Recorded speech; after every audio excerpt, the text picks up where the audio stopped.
Au niveau sexuel, il peut y avoir des signes justement, mis à part ça, qui peuvent nous indiquer qu'il y a un cancer de la prostate. Du sang dans le sperme également, parce qu'il y a une Mhm. petite atteinte des vésicules séminales. L'erreur de mon papa à ce moment-là, ça a été de faire tellement confiance au médecin, à son médecin généraliste, qu'il n'a pas demandé davantage pour avoir ce fameux toucher rectal. S'il avait insisté 2 ans auparavant, on lui aurait peut-être enlevé la prostate, il n'y aurait pas eu les métastases et aujourd'hui il serait encore là, quoi. Concrètement, est-ce que vous pouvez vraiment nous donner des détails sur comment se passe le toucher rectal ? Moi, potentiellement, j'ai pas des très gros doigts, donc ça se passe bien. C'est de mettre des petits grains d'or radioactifs dans la prostate. On peut alors dire qu'on a un homme en or. Voilà, c'est ça. Tous les hommes, à partir de 70 ans, ils avaient tous plus ou moins un cancer de la prostate. Est-ce que c'est vrai ? Est-ce que c'est faux ? Chaque année en France, près de 60 000 hommes apprennent qu'ils ont un cancer de la prostate. C'est aujourd'hui le cancer le plus fréquent chez l'homme et pourtant c'est l'un des cancers dont on parle le moins. Environ 9 000 hommes en meurent chaque année, cela représente environ 25 décès par jour. Et si j'ai décidé de commencer ce podcast avec ce premier épisode sur le cancer de la prostate, c'est tout simplement parce que ce sujet me tient particulièrement à cœur. Dans quelques jours, ça va faire 4 ans que mon papa, Stéphane, est décédé de ce cancer. Il avait 56 ans et quand son cancer a été détecté, il en avait 54 et ses premiers symptômes sont apparus à l'âge de 52 ans. Son cancer a été détecté tardivement, trop tardivement même. Alors forcément, je sais à quel point ce sujet est important et je sais aussi à quel point beaucoup d'hommes peuvent avoir du mal à parler de leurs symptômes, à consulter ou parfois même à simplement ouvrir la discussion autour de leur santé. Et pourtant, ça ne devrait jamais être un tabou. Je pense aussi que cet épisode est important pour nous les femmes parce qu'en tant qu'épouse, compagne, fille ou proche, nous sommes souvent les premières à remarquer que quelque chose ne va pas. Nous sommes souvent celles qui ouvrent la discussion, qui encouragent à consulter, qui poussent à ne pas minimiser certains signes et parfois cette conversation peut vraiment changer une vie. Alors aujourd'hui, j'ai voulu faire un épisode utile, concret, sans tabou, en l'honneur de mon papa, mais aussi de tous ceux qui sont partis bien trop tôt de cette maladie. Pour mieux comprendre le cancer de la prostate, les signes à connaître, le dépistage, les traitements, mais aussi l'importance de la prévention. Et pour en parler, je reçois aujourd'hui le docteur Clément Mazouin, chirurgien urologue à Nancy. Bienvenue sur Les Voix de la Santé, le podcast dédié à une approche plus globale, plus humaine et plus consciente de la santé et du bien-être. Je suis Mélanie Fray et ici on parle de santé holistique à travers des conseils concrets, des témoignages inspirants et des échanges avec des professionnels passionnés. J'ai donc aujourd'hui le plaisir de recevoir le docteur Clément Mazouin, originaire de Meurthe-et-Moselle. Il a effectué l'ensemble de son parcours, de son cursus à la faculté de médecine de Nancy, avec également une expérience de plusieurs mois à Rennes dans le cadre d'un interchu. Aujourd'hui, docteur, vous exercez au sein du centre d'urologie à Nancy, un groupe reconnu et expérimenté composé de 7 urologues. Donc le chirurgien urologue, c'est le spécialiste de l'appareil urinaire chez l'homme et la femme, mais aussi du système génital masculin. L'urologue dépiste et traite les pathologies liées aux reins, aux voies urinaires, à la prostate ou encore aux testicules. Donc avec vous aujourd'hui, docteur, on va parler prévention, dépistage, symptômes, traitement et surtout essayer de lever certains tabous autour de la santé masculine. Donc bonjour docteur, bienvenue sur Les Voix de la Santé et merci d'être là. Bonjour Mélanie, merci de m'avoir invité pour ce podcast. Je suis très honoré, c'est un sujet effectivement qui est important et auquel je suis confronté au quotidien et surtout qui me passionne énormément. Donc voilà, je suis très honoré d'être invité et de pouvoir en parler aujourd'hui. J'espère répondre aux questions le plus simplement possible et apprendre des choses aux gens qui nous écoutent. Alors déjà, pour commencer, j'avais envie qu'on reparte un peu des bases. Qu'est-ce que c'est que la prostate exactement et à quoi elle sert ? Alors la prostate, c'est une petite glande que tous les hommes ont. Elle est située sous la vessie et elle sert essentiellement à créer le liquide séminal. Le liquide séminal va être stocké dans les vésicules séminales, il va se mélanger aux spermatozoïdes qui sont, eux, créés dans les testicules. L'ensemble des deux va former le sperme et donc elle sert à la reproduction naturelle. D'accord ? Ce qu'il faut savoir, et c'est sa particularité, c'est que cette prostate, elle englobe le canal urinaire qu'on appelle l'urètre à la sortie de la vessie. Et c'est pour ça, et on le verra un petit peu plus tard, que quand elle grossit, quand elle se modifie, elle peut donner des symptômes parce qu'elle va mécaniquement obstruer Hmm. cette sortie des urines. D'accord. Donc elle est derrière et un peu en dessous la vessie, c'est ça? Ou c'est vraiment Elle, derrière en projection? elle est vraiment juste en dessous. D'accord. D'accord. Donc c'est pour ça que vous dites qu'il y a un lien avec justement le canal de l'urètre, c'est ça qui C'est ça. descend de la Sous la vessie. vessie, vous avez l'urètre qui va nous permettre l'émission des urines et Mhm. cette prostate va entourer la portion initiale de l'urètre. Ok. Alors pourquoi aujourd'hui on voit autant de cancers de la prostate? Donc, comme vous l'avez dit dans le générique, Mélanie, c'est effectivement 60 000 nouveaux cas par an Mm. en France. C'est le premier cancer masculin, Mm. hein, avant le cancer du poumon et le cancer du côlon. Mm. Alors, je pense que on en voit plus qu'auparavant, essentiellement parce que la population vieillit déjà, hein. C'est vrai qu'en France, l'espérance de vie augmente d'année en année. Et vu que c'est une pathologie généralement de l'homme âgé, eh ben, il y a mécaniquement, automatiquement, plus de cas diagnostiqués. Et deuxième argument, je pense, c'est parce qu'on dépiste mieux qu'auparavant, mieux qu'il y a 30 ans. On a plus Mm. d'outils maintenant, la Ouais. médecine évolue, bien évidemment. Et je pense que c'est pas forcément parce que il y a la pollution, parce que la malbouffe, etc., même si bien évidemment ça joue dans la Mm. santé globale. Mais c'est essentiellement pour ces deux raisons-là qu'on Mm. dépiste plus de cancer de prostate. Parce qu'on en parle plus, qu'on sait plus que ça existe et qu'il y ait de plus en Et il y plus a de ça aussi, dépistage. Ouais. effectivement. Il y a ça aussi. Avant, les gens, enfin, les hommes peut-être l'avaient et mouraient avec sans même savoir qu'ils avaient ça. Exactement. Moi, il y a quelque chose qui m'a beaucoup marqué dans ma formation, c'est mon ancien chef de service, le professeur Hubert, il disait que quand lui était interne, donc ça remonte à plusieurs décennies, il détectait les cancers de prostate par le rhumatologue, c'est-à-dire le médecin des os, parce qu'en fait, les patients venaient quand ils étaient déjà métastatiques. Le rhumatologue faisait le bilan, il disait « Ah, c'est peut-être la prostate » et en fait, ils ne pouvaient pas les traiter parce qu'il était déjà trop tard. Ah ouais. Bah oui, moi, mon papa, du coup, quand son cancer a été détecté, mais ça, pour le coup, je pense vraiment que c'est une erreur médicale parce que nous, quand son cancer a été détecté, on était en 2021. Mais lui, il avait déjà des métastases autour du bassin, quoi. Donc ouais, je comprends du coup qu'avant, c'était détecté de cette manière-là. Alors du coup, quels sont les principaux facteurs de risque qui vont favoriser ce cancer de la prostate? Est-ce qu'il y a l'âge, les antécédents familiaux, la génétique, l'alimentation, tout ça? Vous avez déjà répondu à la question. Donc, le facteur de risque numéro 1, clairement, c'est l'âge. D'accord. Et bien évidemment, il y a plein de cas différents, mais essentiellement, la grande majorité, c'est une pathologie de l'homme âgé. C'est rare avant 50 ans et c'est majoritaire après 65 ans.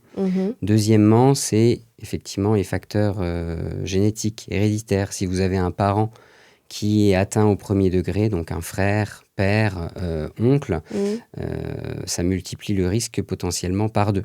Ce d'autant, plus il a été atteint jeune, plus il y a de risque également pour l'enfant concerné.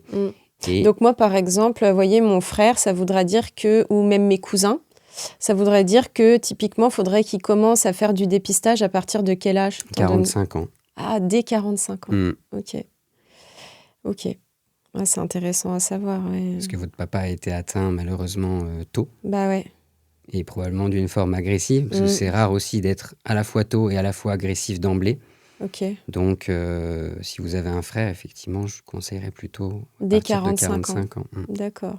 Bon, de toute façon, on va parler du dépistage un petit peu plus loin.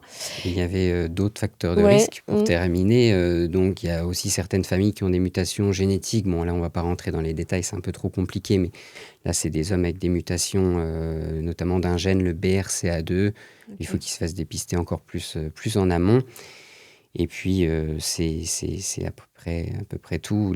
On parle de plus en plus des facteurs environnementaux. C'est vrai, dans la littérature, il n'y a rien qui le prouve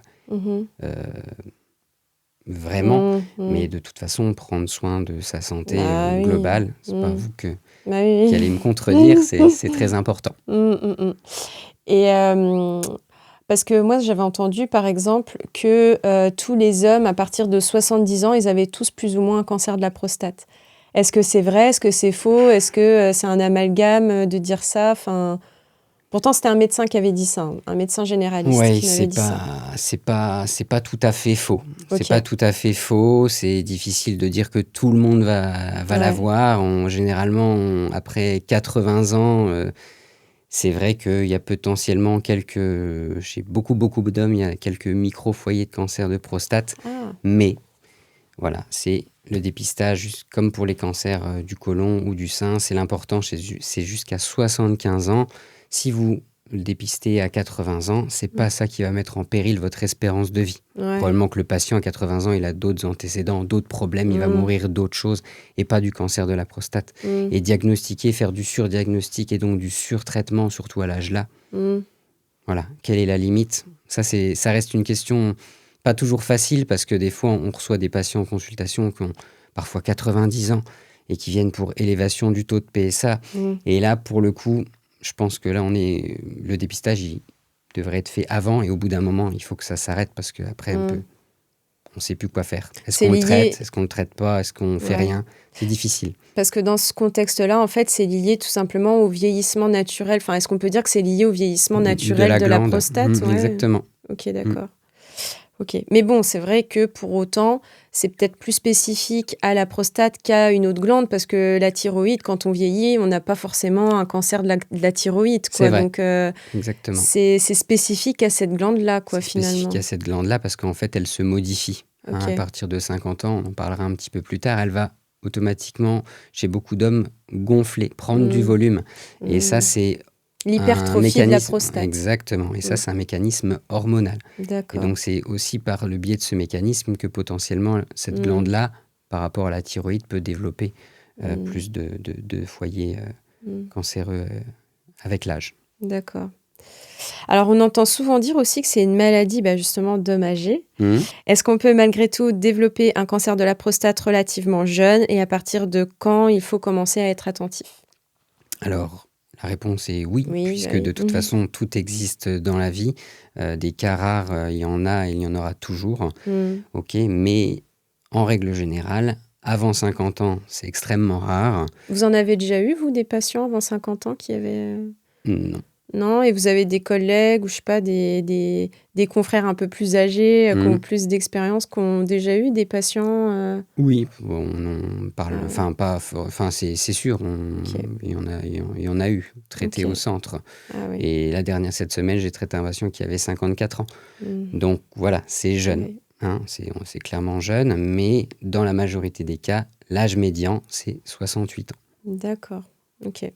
Oui, donc ça fait plus penser que c'est une maladie qui arriverait tardivement, quoi. Mais il existe, comme mon papa, des personnes Voilà. qui l'ont jeune, quoi. Diagnostiqué à 54 et donc il a eu ses premiers symptômes à 52 ans. Mais encore une fois, c'est rare. C'était une forme rare et agressive d'emblée, donc c'est pas ce qu'on voit tous les jours, mais comme Mais quoi ça peut arriver. arrive, ouais. Question suivante, quels sont les signes ou symptômes qui doivent nous alerter? Alors, c'est une bonne question, mais pareil, en règle générale, le cancer de la prostate, contrairement au cas de votre papa, aucun symptôme. D'accord? Donc, généralement, le cancer peut être là et ne procurer aucun symptôme.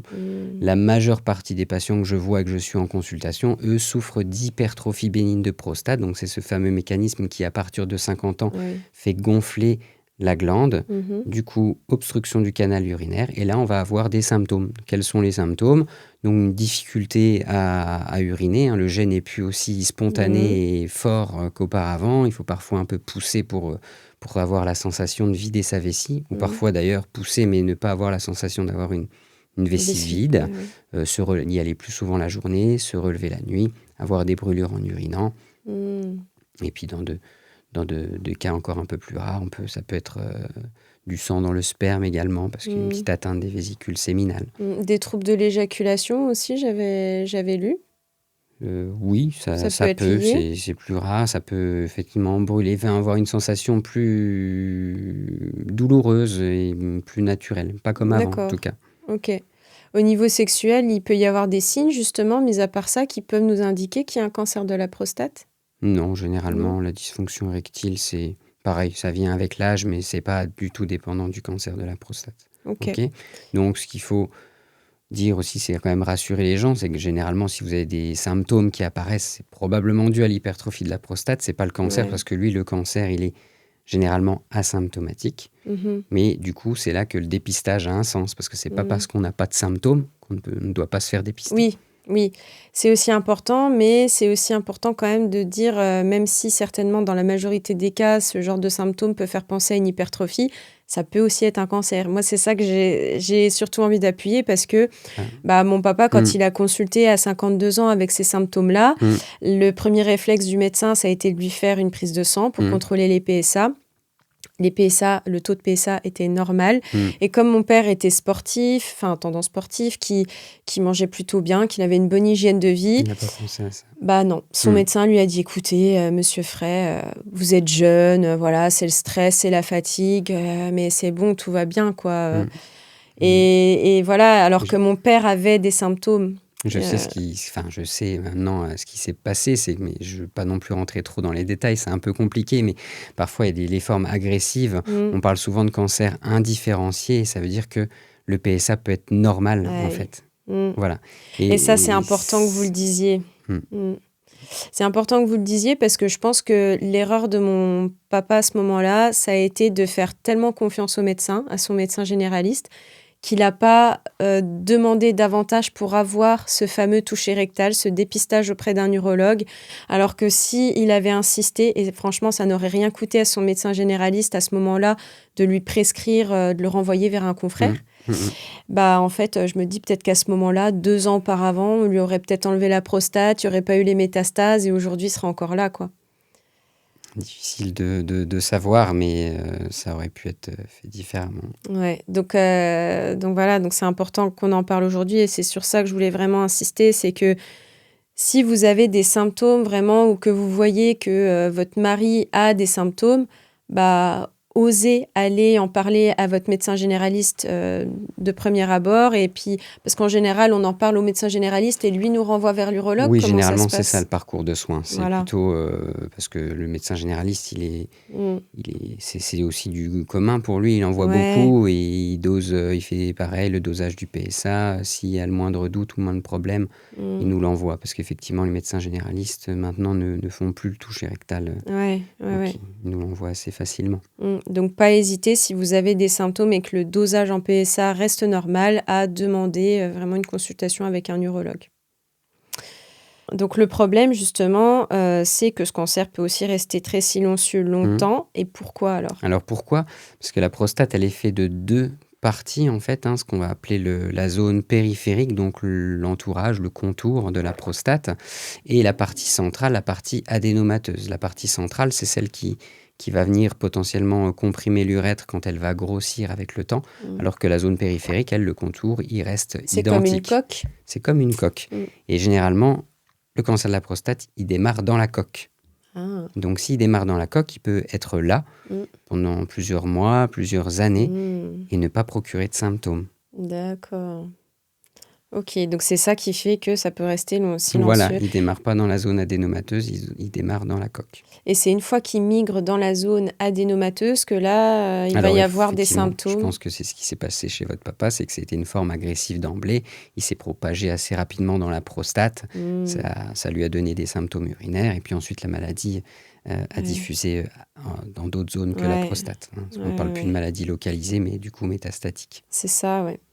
Oui, papa, lui, il a eu quand son cancer a été décelé, il y avait déjà des métastases sur tout le bassin, les crêtes iliaques, le sacrum, et un petit peu aussi au niveau des hanches. Et c'est le lieu de prédilection des métastases de la prostate, c'est les ganglions et les os. Ah oui, d'accord. Ok. À partir de quel âge, du coup, un homme devrait-il commencer à se faire dépister ? Alors, il n'y a pas un âge fixe pour tout le monde, c'est vraiment individuel, c'est au cas par cas. C'est ce qui différencie aussi le cancer de la prostate, le dépistage du cancer de la prostate par rapport au dépistage du cancer colorectal ou du sein, qui eux sont des dépistages de masse dans la population. Donc, il faut chez un patient, chez un homme qui n'a pas d'antécédent particulier et qui ne ressent aucun symptôme, il peut en parler tranquillement avec son médecin traitant à partir de 50 ans. Si c'est 51, 52, c'est très bien. D'accord ? D'accord. Quelqu'un qui a des antécédents, je pense, admettons, à votre frère, par Ouais. exemple, pour Ou donner mes un exemple cousins, concret, ou les cousins, 45 ans. D'ac- Ce d'autant que le parent concerné a été atteint Mm. tôt. Bah oui. D'accord ? Chez les patients qui ont des mutations génétiques, donc ça généralement ils le savent, parce que dans la famille il y a beaucoup de cancers, etc. Eux, ce serait plutôt 40 ans. Et j'aimerais aussi insister sur quelque chose que j'ai oublié tout à l'heure comme facteur de risque, on n'en parle pas assez, c'est aussi l'origine. Les patients afro-antillais, ça a été démontré qu'ils avaient plus de chances d'avoir des cancers de prostate et aussi des formes plus agressives d'emblée. Ah oui. Donc pour les patients afro-antillais, c'est plutôt 45 ans également. Mais alors ça, on sait pourquoi ? C'est lié C'est à gé- leur Voilà, à leur c'est ça, gène, à leur leur génétique. expression génétique. Exactement. Ah, c'est dingue que pas la culture, mais notre origine ethnique puisse avoir un impact aussi là-dessus, quoi. Et moi, j'ai des collègues, des confrères que j'ai connus à Rennes, justement, et Ouais. qui travaillent dans les Antilles maintenant. Et des fois, on est encore un peu en contact et ils me disent qu'effectivement, par rapport à la métropole, le taux de cancer de la prostate il est encore Ah ouais, c'est beaucoup dingue. plus important. Donc, il est compris aussi dans ce chiffre de la France. Hein. Et alors, je fais un parallèle, c'est pas le sujet, mais pour le cancer du sein, est-ce que vous savez s'il y a justement aussi une comparaison similaire? Est-ce qu'il y a plus de cancer du sein chez certaines origines Non, ou... non, je sais Non. pas et il me semble que, donc je voudrais pas dire de bêtises, mais il me Ouais. semble que non. Ouais, d'accord. Faudra demander au docteur Pilot ou au docteur Zektouni. Alors justement, beaucoup d'hommes ont peur aussi du dépistage. C'est parfois un sujet un peu touchy. Alors concrètement, comment ça se passe? Alors, concrètement, donc déjà, on va recevoir le patient, il va nous être adressé en général par le médecin. Soit il a des symptômes, soit il a une anomalie du taux de PSA en règle générale. Donc ça commence par le PSA. PSA, c'est une prise de sang. PSA, qu'est-ce que ça veut dire? C'est prostate spécifique antigène. Donc c'est une hormone qui est sécrétée par la prostate. Et le PSA ne suffit pas, c'est une pièce du puzzle. Pourquoi? Regardez votre papa, PSA normal, il y a quand même un cancer. Et qui dit aussi PSA élevé ne veut pas dire cancer. Moi, j'ai des patients qui ont des PSA à 15, 16, la norme c'est en dessous de 4, on dit, et ils n'ont pas de cancer. C'est juste qu'ils ont une prostate qui est très gonflée, très grosse, et c'est comme une usine, c'est ce que je leur dis au quotidien. Plus l'usine est grosse, théoriquement, plus elle produit. Et bien là, plus votre prostate est grosse, plus vous pouvez avoir du PSA de manière physiologique et non cancéreuse. Donc, premier élément du dépistage, première pièce du puzzle, le PSA. Deuxième pièce, moi je pense que, et c'est encore essentiel, c'est le toucher rectal, parce qu'on ne peut pas juste se fier à la prise de sang. Encore une fois, votre papa, voilà, s'il y avait eu le toucher rectal peut-être un peu plus tôt, on aurait peut-être dit, ah oui, il y a quelque chose qui est anormal. On serait passé à l'étape du dessus, qui est maintenant l'IRM. Donc l'IRM prostatique, ça, ces 10 dernières années, elle a fait un boom. C'est vraiment un élément qu'on n'avait pas, enfin un outil qu'on n'avait pas auparavant et qui est maintenant indispensable. C'est qu'au moindre doute sur le toucher rectal ou sur le PSA, on va aller à l'IRM prostatique. Et l'IRM, c'est un examen très, très puissant. Mais il me semble que mon père l'a eu aussi, l'IRM, juste après le toucher rectal pour confirmer justement. Bien sûr, non, c'est la règle. Hein. C'est vraiment IRM pour tout le monde. Et justement, l'IRM, on peut quand même lui faire confiance dans le sens où si vous avez un PSA élevé, vous envoyez le patient à l'IRM dit pas de lésion suspecte. Je rassure les patients, on peut continuer de surveiller. Voilà. Maintenant, si l'IRM détecte une anomalie, à ce moment-là, on passe aux biopsies. Tandis qu'avant, c'était PSA, biopsie. Et alors, du coup, s'il peut y avoir à la fois cette hypertrophie qui peut être bénigne, c'est quoi la différence sur l'imagerie, sur l'IRM, par rapport à un cancer? Alors, l'hypertrophie bénigne, donc ça, c'est des éléments de médecin radiologue, mais avec l'injection du produit de contraste, il va détecter s'il y a des petites zones qui, on va dire, pour parler simplement, qui vont s'illuminer sur l'IRM, qui vont nous dire cette zone-là, elle absorbe trop le produit de contraste, donc Quand C'est pas ça normal. absorbe trop, ça veut dire Ça veut quoi? dire que c'est des cellules qui prolifèrent, qui métabolisent vite, donc qui sont Ah, actives. Et généralement, les cellules cancéreuses, c'est des cellules qui sont très actives, d'accord. qui puisent de l'énergie. Ouais. D'accord. Donc en fait, pour une même prostate gonflée, on va Mhm. savoir qu'elle est cancéreuse grâce aux produits qu'il y a injectés au moment de Voilà, il y a différentes séquences dans l'IRM. Ok. Voilà, il y a plusieurs séquences, ils font des comparaisons. Enfin, Hmm. c'est très technique, hein. Par contre, c'est un examen qui est très intéressant. Il faut qu'il soit fait par quelqu'un qui en fait beaucoup, parce que c'est D'accord. vraiment quelque chose qui n'est pas facile d'interprétation. D'accord. Donc en général, quand on passe un IRM pour la prostate, on le fait avec un radiologue qui est spécialisé Oui, voilà, dans mais le il y en a dépistage. vraiment de plus en plus. Ouais. Ah oui, d'accord, ok. Il ne fait pas que ça, que de l'IRM prostatique Oui, non oui, plus, oui. mais il y a des radiologues qui s'intéressent vraiment à la prostate et à son IRM, et il y en a qui n'en font pas du tout. Ah oui, Mm. d'accord, ok. Ok. Ouais, parce que finalement, faut vraiment bien savoir le lire, l'interpréter, le faire. Et du coup, alors, vous aviez l'air de dire qu'il y a plusieurs étapes. Il dure combien de temps l'IRM? Parce que le toucher rectal en soi, c'est rapide. Ça, c'est très rapide, oui, Ouais. effectivement. L'IRM, le patient, il va se rendre à son examen, ça va durer une demi-heure, 1 heure. Ah oui, d'accord. Généralement, ça dépend dans le centre dans lequel il fait, mais il a tout de suite les résultats. Ok. Et le radiologue va classer les lésions. Soit il n'a pas vu de lésions, Mhm. soit il va classer les lésions selon une classification qu'on appelle PIRADS. D'accord. Et nous, ça va nous guider s'il faut justement qu'on aille encore plus loin pour faire des Mhm. biopsies de la prostate. D'accord. Ah oui, Et c'est d'accord. vraiment les biopsies qui vont infirmer ou affirmer le diagnostic. Ok, d'accord. Ok. Et le toucher rectal, du coup, on en a parlé de ça. Mm. Vous en avez parlé? Oui, Mhm. voilà, il y a des urologues qui, enfin, c'est débattu. On va dire que c'est un examen. Maintenant, on se dit, vu qu'on a l'IRM, pourquoi faire le Ah, toucher rectal? ok. Parce que si vous avez une petite lésion centimétrique potentiellement qui est située en avant de la prostate, Ah oui, avec le toucher rectal, on on a va pas. accès à la partie postérieure de la Ah oui, prostate, on va pas forcément le toucher. Donc, il y d'accord. en a qui disent que ça devient de plus en plus inutile. Ok. Moi, je suis pas trop de je trouve que c'est encore important. C'est un examen clinique, ça peut être fait rapidement. On peut Mm, déjà potentiellement rassurer le patient en disant que le toucher rectal est bien. Donc, on peut faire l'IRM avec moins d'appréhension peut-être. Enfin, et mm, puis, des fois, on peut, sur un PSA normal, sentir une zone dure et là, mm. accélérer le processus, aller à l'IRM, aller aux biopsies plus rapidement. Ah oui, voilà, ça peut être important pour ça de faire le Bah, toucher rectal c'est ça. finalement. C'est Si jamais... d'accélérer le processus si on sent qu'il y a quelque chose qui n'est pas normal. Hmm. Versus si on sent que c'est normal, bon, bah, on se dit, bah, si vous avez votre rendez-vous dans 3 4 semaines, c'est pas très grave. Par contre, là, si vous voyez qu'il y a une anomalie, vous allez dire, bon, bah, là, moi, je pousse les choses pour que vous ayez votre IRM Voilà, on rapidement. va le préciser sur la prescription de l'IRM qu'il y a déjà une anomalie au toucher rectal. Et en Hmm. plus, ça va guider aussi le radiologue. Parce que si on dit que le lobe droit, parce que la prostate, elle est faite en 2 lobes, un côté Mhm. gauche, un côté droit, si on dit à gauche c'est un peu plus dur, potentiellement qu'il va aussi plus se focaliser sur les images sur le côté gauche et Ouais. trouver quelque chose. Oui, donc en fait, finalement, On s'aide tous, quoi. Hein. ouais, donc finalement, vous avez raison. C'est quand même important de faire le toucher rectal. Des fois, ça peut changer quand même pas mal de choses et il faut pas en avoir peur, quoi. Voilà. Concrètement, est-ce que vous pouvez vraiment nous donner des détails sur comment se passe le toucher rectal? Parce que c'est vraiment le sujet vraiment touchy qui fait peur aux hommes. Enfin, alors moi, je suis pas un homme, je suis une femme. Nous, on a l'habitude, on va dire, hein, de se faire observer et voilà. Mais comment on peut rassurer les hommes par rapport à ce toucher rectal? Comment ça se passe quand il y a un homme qui se présente à vous, que vous devez lui faire le toucher rectal?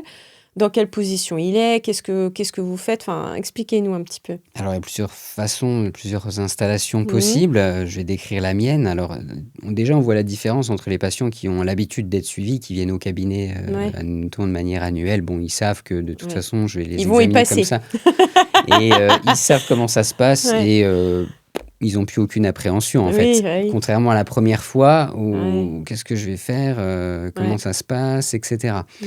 Donc généralement, moi, ils sont allongés sur le dos. Mhm. Déjà, je commence toujours mon examen par une petite échographie parce que je vais mesurer le volume de la prostate par le ventre, D'accord. euh, parfois par l'anus si vraiment le patient est un petit peu obèse ou si je veux avoir plus de détails sur l'échographie. Bon bref, ça répond pas à la question. Mm. Et ensuite, moi, je les fais basculer sur le côté D'accord. gauche. Donc en fait, ils vont regarder le mur. Donc déjà, ils ne me regardent pas droit Oui. dans les yeux. Déjà, une fois, ça coupe le contact Ouais. et je leur dis de se détendre. Ouais. Et Vous puis, avez mis une petite photo sur le mur pour non, qu'ils puissent se détendre. non, il n'y a rien, le mur est blanc. Ils regardent le mur et puis je leur dis, je les préviens de tout ce que je vais Ouais. faire. Je dis, voilà, je mets du gel, Ouais. du gel vaseliné pour que ça glisse, un doigtier, donc un Mhm. gant, tout Ouais. simplement. Et je leur dis, voilà, essayez de pas serrer les fesses, décontracter, respirez Mhm. bien fort par la bouche, lentement, calmement. Mhm. Je vais vous examiner et ça dure 5 secondes. Donc Ah parfois, ouais. ça se termine et Ils il se dit, sont ça même y pas est, c'est rendus compte, fini. quoi. Bah oui, Ouais. voilà. Et puis moi, potentiellement, j'ai pas des très gros doigts, donc ça se passe bien. Oui, et donc en fait, finalement, voilà, on se retrouve dans une position où on est couché sur le dos, on regarde un mur, Bon, ils sont et prévenus, puis hein, voilà, il n'y a pas voilà. de geste, Oui. Mm. comment Et dire, ça fait partie de votre formation, j'imagine. On vous hmm. apprend à le faire de Voilà, c'est façon ça. respectueuse, bienveillante, en étant à l'écoute de votre C'est patient. ça. Et à force d'en faire, ça va de plus en plus vite parce que Bah j'ai oui. pas Vous besoin savez exactement où faut où il faut toucher. regarder, qu'est-ce Bah qu'il y oui. a à analyser et si ça paraît normal, on le sait rapidement Bah et ouais. basta, ça s'arrête. Hein. Ouais. On reste pas une minute. Mm. Puis il faut savoir en fait que souvent quand, enfin c'est vrai pour les personnes qui sont pas du tout dans le monde médical, on se dit oh là là mais c'est touchy ceci cela, mais c'est vrai que quand on est professionnel de la santé, moi je sais que déjà moi quand j'étais kiné ça m'avait permis de développer toute une autre relation au corps, c'est-à-dire que j'avais tellement l'habitude de voir des hommes, des femmes en sous-vêtements qu'en fait s'il m'arrivait une fois de croiser quelqu'un en sous-vêtements, enfin en fait, je pouvais lui parler normalement, quoi. Même si c'était un homme qui n'était pas forcément de ma famille ou quoi, ça me gênait, mais pas du tout. Même voir une fesse ou quoi, en fait, il y a tellement ce rapport au corps qui est différent.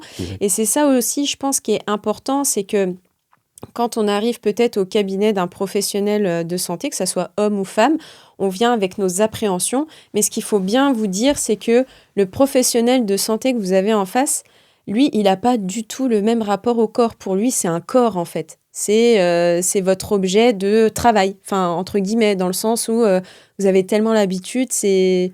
C'est ça. Bah, en fait, c'est comme si on regardait pas, quoi. Bah voilà. Enfin, on regarde pas, en fait. Bah non, ouais. On fait Vous êtes concentré juste plus... Enfin, c'est pas que vous regardez pas, c'est plus que vous êtes concentré sur ce que vous devez regarder ou voilà. sentir. On va pas regarder le corps de la personne, Voilà. la taille du sexe, par exemple, parce qu'il y en a, ils se posent oui. cette question-là. Et Bah j'en ai oui. plein qui me disent, désolé docteur, j'ai froid, pour justifier que... Je dis, Ah. mais je regarde pas. Ça Oui. c'est pas que ça m'intéresse. Si, c'est pas ce que je dois regarder, donc... Oui. voilà. Je vais à l'essentiel, tout simplement. Bah voilà. Puis vous savez comment c'est, on est toujours timé, donc Ouais. la salle d'attente est pleine. Enfin, voilà, on n'a pas que ça à faire de regarder Bah le oui. corps des gens. Mais voilà, c'est vraiment pas...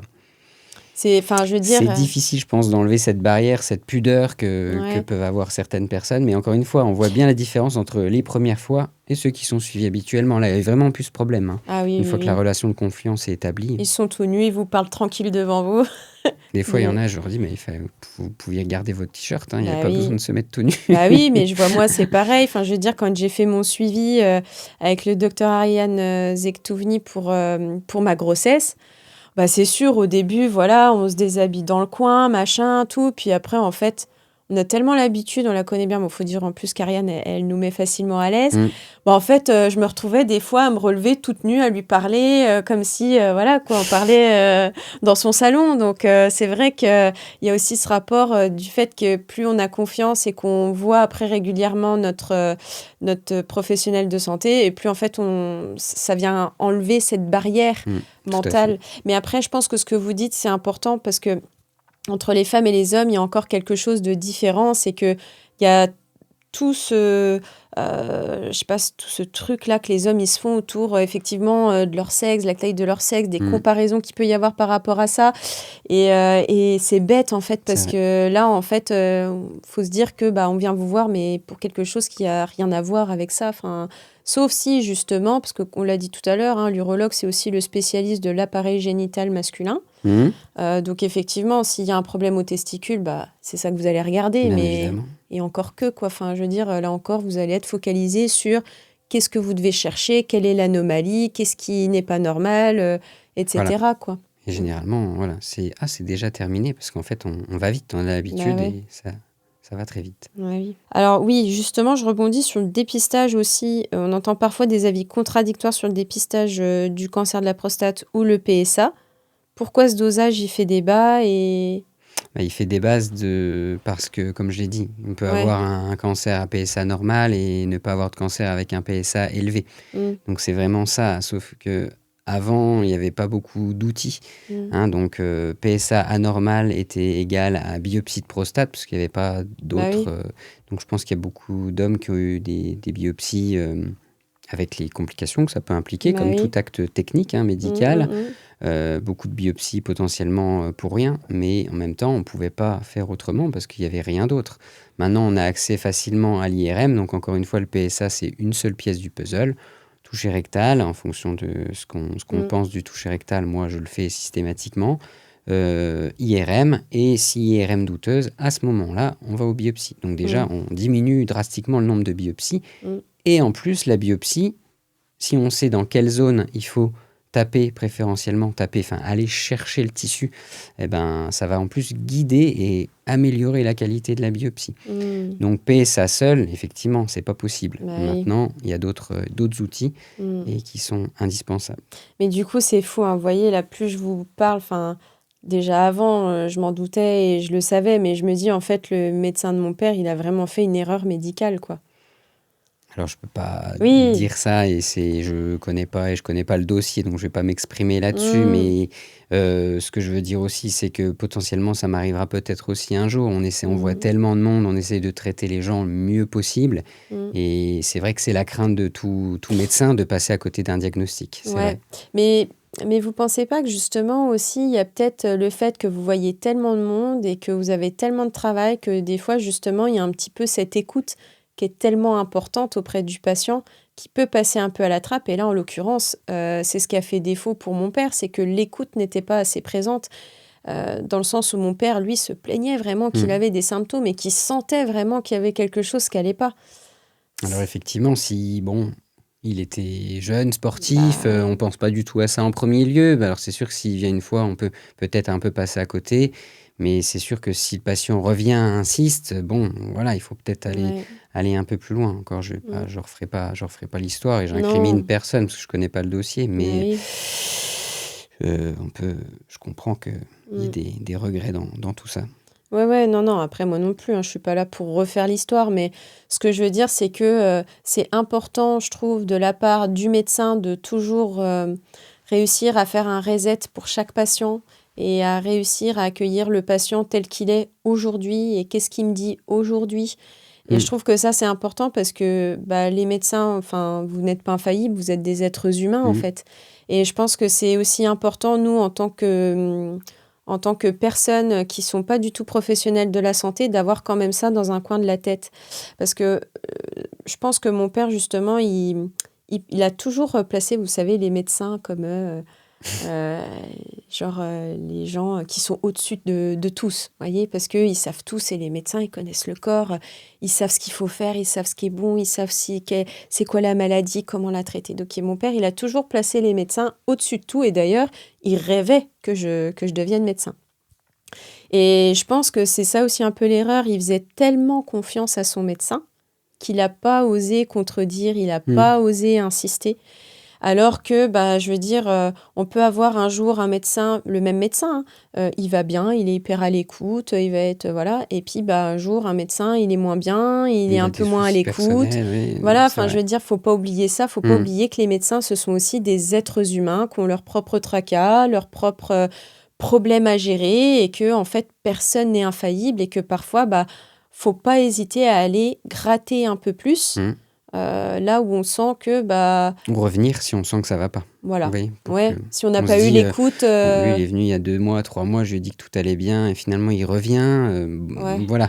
Ça va peut-être nous mettre la puce à l'oreille. C'est vraiment peut-être Mmh. qu'il y a quelque chose qui va pas, et Mmh. peut-être dire: «Ah oui, finalement, il faut peut-être que j'aille plus loin». Mmh, mmh, mmh. Alors, on entend aussi parfois dire qu'il existe des cancers de la prostate agressifs et d'autres qui sont plus lents. C'est quoi la différence? Clairement, hein, le cancer du prostate, ce que je dis à mes patients, c'est du cas par cas. c'est que ça va dépendre du type de cancer. Je vais en parler juste après, de l'âge du patient, des traitements qu'on va pouvoir lui proposer, etc. Donc, le cancer de la prostate, on le diagnostique sur les biopsies, comme je vous ai dit tout à l'heure. Et ces biopsies, elles vont être envoyées chez un médecin qu'on appelle le médecin anatomopathologiste. C'est lui qui va analyser au microscope notamment les pièces et déterminer déjà s'il y a cancer ou pas. Et ensuite, s'il y a cancer de la prostate, il va donner une échelle. D'accord ? Donc, on parle du score de Gleason. Et maintenant, on parle de plus en plus du score ISUP, donc ISUP, qui est une échelle qui va de 1 à 5.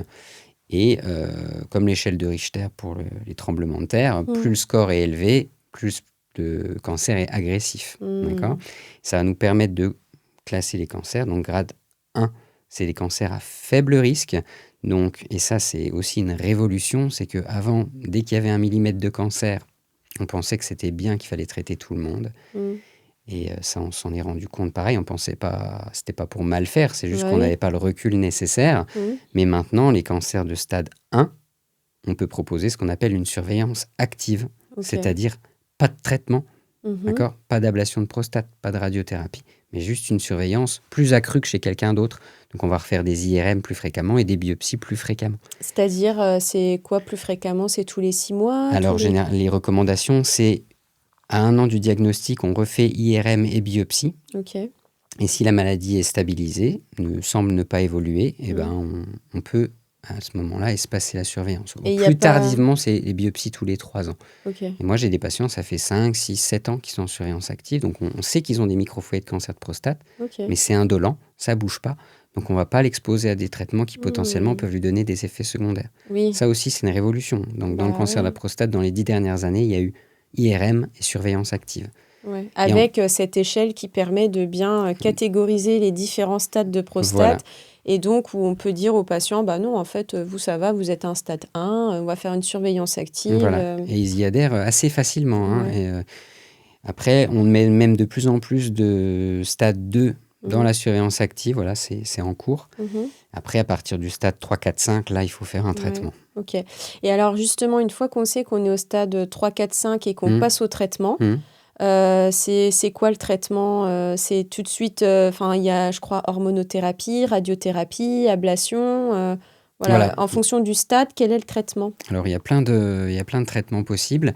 Ça va dépendre du stade, ça va dépendre de l'âge du patient et de ses antécédents. D'accord ? Donc, premier traitement, parce que pour moi, c'en est un quand même, c'est la surveillance active. Même si on n'agit pas directement sur le patient, il est dans un protocole de soins spécifique. C'est là où je pense qu'aller voir un naturopathe et prendre des petites plantes, ça peut être pas mal aussi. Ne rigolez pas comme ça, c'est pas bien. Mais tant qu'il est surveillé, médicalement, ça ne me gêne pas. Et ça fait pas de mal. Et ça fait pas de mal, on est d'accord. Ensuite, si on doit donner un traitement, donc il y a plusieurs options. Donc il peut y avoir la curithérapie. Donc la curithérapie, c'est de mettre des petits grains d'or radioactifs dans la prostate. D'or ? Ouais, c'est fait à base d'or. C'est fait en une fois dans des centres spécialisés. On peut alors dire qu'on a un homme en or. Voilà, c'est ça. Donc des petites particules radioactives dans la prostate, pour faire simple, parce que sinon c'est un petit peu compliqué de détailler. Il peut y avoir la chirurgie, qui est toujours d'actualité, bien évidemment, donc l'ablation totale de la prostate, la prostatectomie totale. Et il peut y avoir la radiothérapie, les rayons, qui potentiellement peuvent être boostés en fonction de plus la maladie est agressive, plus on va mettre, en plus des rayons, on va mettre de l'hormonothérapie pour booster son efficacité, plus ou moins sur une longue durée en fonction du stade. Ça peut aller de 6 mois à 3 ans. Alors, stade 3, par exemple, c'est quand il y a quoi ? Stade 3, c'est le Gleason 7, 4 plus 3. Donc ça, c'est un intermédiaire défavorable. Donc voilà, ça va dépendre de l'âge du patient. Si vous avez un patient jeune, on va plutôt préférer la chirurgie. Donc on enlève. Ou voilà, l'ablation totale. Ou alors, s'il est un peu plus âgé, avec plus de risques pour la chirurgie, on va faire radiothérapie avec hormonothérapie pendant 6 mois. D'accord. À partir du stade 3, 4, 5, la curithérapie, elle est plus trop conseillée. Elle est conseillée dans les stades 1 et 2. Stade 4, c'est quoi et on fait quoi ? Donc ça, c'est à partir du Gleason 8. Donc, même chose. Là, la chirurgie, elle va être un peu plus lourde, avec une chirurgie plus élargie, un curage des ganglions. Donc, on enlève aussi les ganglions inguinaux. Et pour pour la radiothérapie, là, on aura une radiothérapie couplée à une hormonothérapie de longue durée. Et c'est pareil pour le stade 5 également. Ben Après, il n'y a alors, plus d'autres traitements. ben alors la chimio, elle intervient quand? La chimiothérapie, elle intervient rarement dans le cancer de la prostate, mais généralement, s'il intervient, c'est pas très très bon Ah signe oui, parce que c'est d'accord. des cancers qui sont d'emblée Ah oui, métastatiques. d'accord. Oui, c'est ce que papa a avec. Chimiothérapie, c'est vraiment quand il y a des métastases, quoi. Alors, métastase du cancer de la prostate, en premier lieu, c'est hormonothérapie. Maintenant, Ouais, on a papa, c'est ce qu'il 2 a eu. types d'hormonothérapie, de première et de seconde génération. Et si Mhm. vous avez une diffusion métastatique au niveau des viscères, vraiment Mhm. partout, etc., potentiellement chimiothérapie. Mhm. Vraiment, la chimiothérapie dans le cancer de la prostate, elle est très rare. Et Ouais. généralement, c'est pas bon signe. Ouais. Ouais. Oui, bah papa, Ça c'est fait ce pas qui est. partie des traitements curatifs. Ouais. C'est des traitements plutôt palliatifs. Ah, Des maladies qu'on ne peut plus guérir, en fait. ouais. Voilà. Oui, bah papa, c'est ce qu'il a eu. Au début, il a eu hormonothérapie. Mm. Il était question de lui faire de la radiothérapie. Mm. Je sais plus si on a eu de la radiothérapie, ou peut-être un tout petit peu. C'est possible, hein. On peut Ouais. démarrer sur les maladies métastatiques à faire déjà Ouais. une bihormonothérapie. Ouais. Et puis, en fonction si le patient est jeune et qui répond bien, on peut Ouais. potentiellement après derrière faire des rayons. Ouais. Mais là, ce qu'il faut dire, c'est qu'à partir de ce moment-là, donc où on passe au stade 3, c'est un cancérologue, c'est un oncologue qui s'occupe Pas du forcément, suivi. si la Ah ouais? maladie est localisée. Donc, D'accord. on va pouvoir proposer un traitement actif, Ok. curatif. Ok. Donc, si le patient est jeune et qui veut la chirurgie, c'est moi qui vais m'en occuper. Ok. Et puis, mais de toute façon, ce qu'il faut savoir, c'est très important, c'est que tous les cas sont discutés en commission pluridisciplinaire. Il y a plusieurs médecins, donc la RCP d'urologie, il y aura un urologue, un médecin oncologue, un médecin radiothérapeute, un radiologue, un médecin nucléaire, parfois le médecin anatomopathologiste. Donc on est plusieurs, on discute de chaque cas pour trouver le meilleur traitement pour le bon patient au bon moment. Ouais, parce que papa, lui, il avait été suivi par un oncologue, enfin une oncologue. Voilà. C'est elle qui faisait le suivi. Ouais. Généralement, quand la maladie est métastatique d'emblée, effectivement, l'urologue, il va un peu passer le relais au collègue parce que lui, il peut plus intervenir dans la prise en charge. C'est marrant parce que du coup, là, je suis en train de comprendre des choses grâce à vous par rapport à son parcours de soins que... Bon, en fait, moi, je savais pas à l'époque. Je pensais juste que c'était la logique. Quand il y avait un cancer... On allait chez l'oncologue. Pas forcément. Ouais. Mettons, les patients en surveillance active, ils ont un cancer. Et ils voient que moi. Enfin, ils voient que moi. Ils voient que leur urologue. Ouais. Ou même, comme vous le disiez tout à l'heure, quoi. En fait, si c'est juste stade 4, tant qu'il n'y a pas de métastase au niveau viscéral ou sur les os, ça reste le travail de l'oncologue et le suivi se fait qu'avec vous, quoi. Ouais. Ok. Et c'est pareil, j'imagine, pour le cancer du sein avec les femmes. Non, c'est les gynécos qui font le suivi et si ça métastase, c'est un oncologue C'est pas pareil parce que le cancer du sein, généralement, il y a plusieurs traitements. Okay. C'est pas que chirurgie, c'est très rare. C'est souvent couplé avec, ça peut être radiothérapie, hormonothérapie, pareil, etc. Ouais. Donc là, c'est plutôt un peu multidisciplinaire. Mais si moi, j'ai un patient qui a un stade localisé et qu'on décide de faire une chirurgie et qu'après l'opération, son PSA est indosable, il n'y a que moi qui vais le suivre. Je ne l'enverrai pas forcément chez un autre patient. Chez un autre médecin, pardon. Ouais. Et puis, s'il y a besoin d'autres traitements, bien évidemment, qu'on va travailler en symbiose. On fait même une surveillance alternée, d'ailleurs, avec l'autre spécialiste. Ok. Donc voilà, c'est bien. Là, on a vraiment vu les différents traitements. On a vu aussi le fait qu'on n'était pas forcément opéré d'emblée. Non. Ok. Et donc, quels sont les effets secondaires qui inquiètent le plus les patients liés au fait qu'on puisse avoir un cancer de la prostate et aussi liés au fait qu'on puisse avoir tel ou tel traitement? Alors, il y en a pas mal. Donc, je vais me focaliser surtout sur ceux qui me concernent, donc après la chirurgie. Donc, quand on propose aux patients l'ablation totale de la prostate, il y a 2 effets secondaires qui font peur, c'est tout à fait légitime. C'est l'incontinence urinaire et la dysfonction érectile, la perte des érections. Okay. Donc, l'incontinence urinaire, elle est très fréquente après l'ablation de la prostate. Mais dans des centres expérimentés, les études montrent que dans 80-90% des cas, dans les 6 à 12 mois qui suivent la chirurgie, le patient a récupéré une continence sociale. D'accord. Ça veut dire qu'il ne porte pas de protection. Ok. Soit il est parfaitement continent comme avant, donc ça c'est génial. Mm, Soit il porte une protection de précaution si mm. jamais il fait une grosse soirée Ouais. ou il va en ville toute une journée ou des Mhm. fois il va manger chez quelqu'un par Mhm. précaution vraiment, mais potentiellement que cette protection sera sèche. Mais j'ai une amie qui est kiné et qui a fait une formation justement pour faire de la Mm. rééducation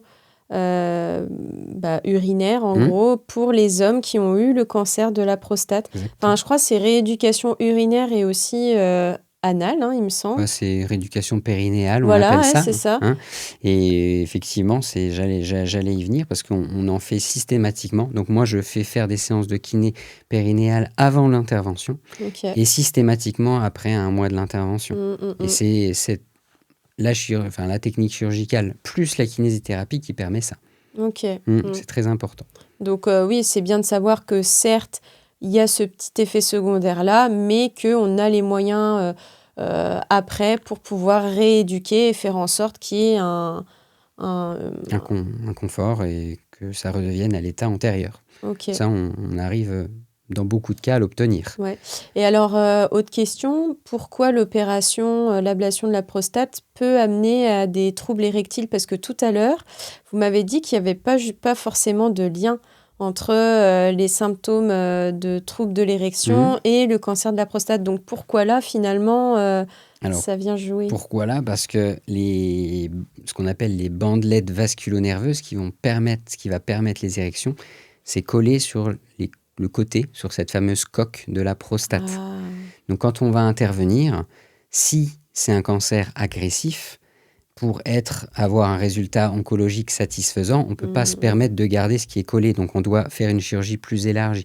Donc si on enlève les bandelettes de l'érection, automatiquement, il y a une dysfonction érectile derrière. Ah, ouais. Si on est dans un stade... Et pour le coup, c'est vraiment mécanique, du coup. Voilà. Là, Et si on est dans un stade moins agressif, où on peut se permettre de garder, donc de décoller ces bandelettes et de les garder, c'est pas non plus une garantie à 100% que le patient aura des ça peut être un peu derrière. distendu ou Voilà, moins touché, fonctionnel. ça a été touché un petit peu par les instruments, par la coagulation, Ouais. donc, ce qui permet de cautériser.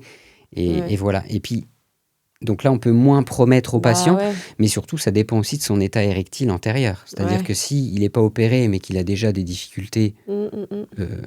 à avoir des érections, forcément, ça ne va pas s'arranger après. Bah ouais.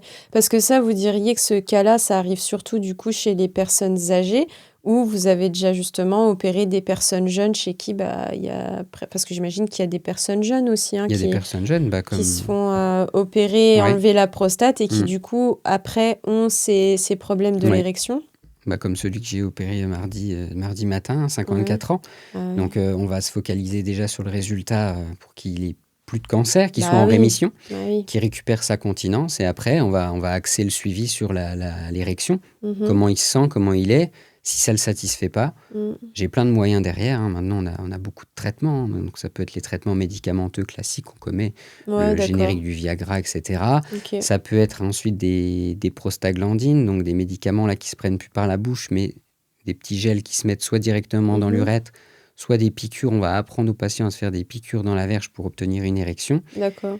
Il y en a que ça satisfait amplement. Et le dernier recours chez un patient motivé et chez qui les traitements antérieurs ne fonctionnent pas, Ouais. on peut même aller jusqu'à la mise en place d'un implant pénien, Ah oui, d'accord. une Parce prothèse que- d'érection. Ouais, en fait, c'est ce que j'allais vous dire. Finalement, on enlève la prostate et donc on vient toucher à ces fameuses bandelettes. Donc le trouble de l'érection est lié vraiment à quelque chose de fonctionnel, mais plus au-dessus.